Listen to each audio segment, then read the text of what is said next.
The moment Laura's Uber pulled away from our Chicago driveway, a strange weight settled in my chest, like a warning I couldn't name. She'd been hyping her girls' trip to Miami for weeks, laughing off my half-joking concerns with a quick kiss. "Just us girls, Mark. Shopping, cocktails, sun," she'd said, her hazel eyes sparkling. I'm Mark, 39, a financial analyst who'd built a life with Laura, 36, over 13 years of marriage. We'd weathered late nights, career shifts, and quiet promises of forever. I told myself to trust her, but that night, as I sat at my desk with lukewarm coffee, my inbox pinged. The subject line stopped my heart. "You deserve the truth about your marriage." My hands trembled as I opened it. Anonymous, no signature, just words that cut like razors. "Your wife isn't in Miami. She's with someone else. A man. They've been meeting for months. Check her phone records." I read it 5 times, each word sinking deeper, shredding the trust I'd clung to. Was it a prank? A jealous coworker? Or the truth I'd buried under her late-night meetings and guarded phone? Laura called hours later, her voice too bright, like a rehearsed performance. "Hey babe, we landed. Hotel's gorgeous. You'd love the view." I forced calm. "Who's there?" She listed friends, names I barely knew, her laugh thin, brittle. "Gotta run, girls want dinner," she chirped. "Have fun," I said, my voice a mask as the call ended. The email's words burned. Check her phone records. I logged into our shared account, heart pounding. There it was, a number, saved as D, with late-night calls stretching weeks, some lasting hours. My breath caught, the screen blurring as dread choked me. D, a single letter, mocking 13 years. I didn't sleep, replaying every clue. Her new perfume, heavier each night. Her phone, once left open, now locked. The cologne I'd smelled on her coat, dismissed as the Uber driver's. The puzzle pieces snapped into a brutal picture. Next morning, I tested her. "How's Miami?" I asked during her call. "Amazing," she gushed. "Beach day today, perfect weather." I opened Instagram on my laptop, checking her friend Jenna's profile.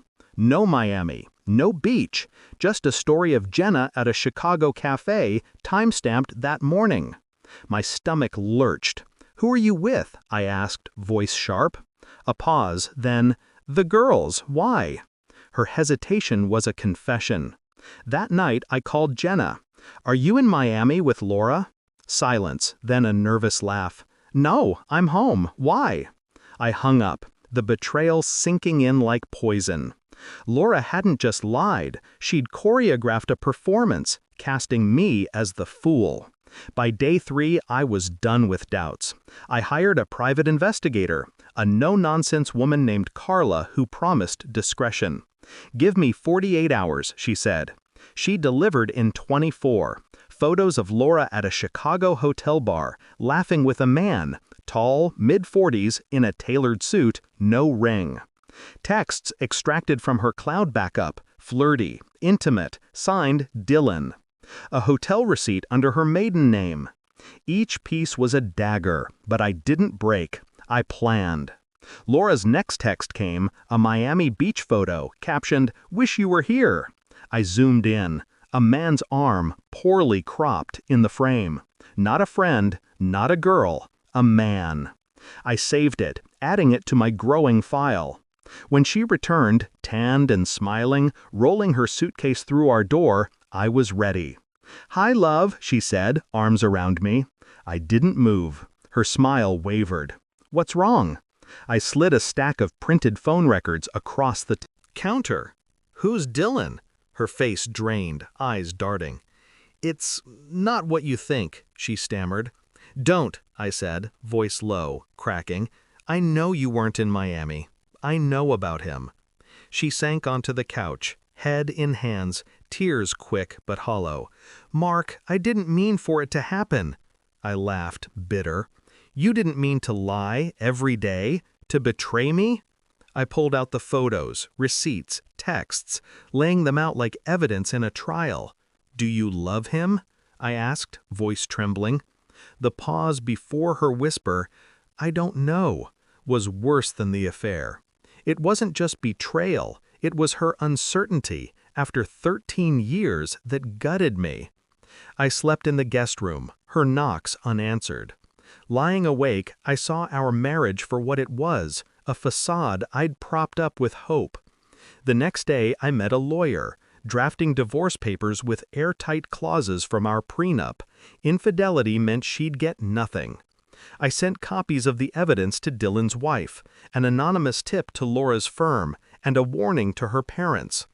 The fallout was swift. Her parents disowned her actions, her job suspended, her pending an ethics review. Dylan's wife filed for divorce, leaving him scrambling. Laura begged for a second chance, tears streaming in our kitchen. "We can fix this, Mark." I shook my head. "You chose him. I'm choosing me." I left for a hotel, her sobs echoing behind me. Weeks later, divorce papers arrived, signed by her. No note, just cold ink. I signed, hands steady, a weight lifting. The pain lingered, but beneath it, a spark of freedom grew.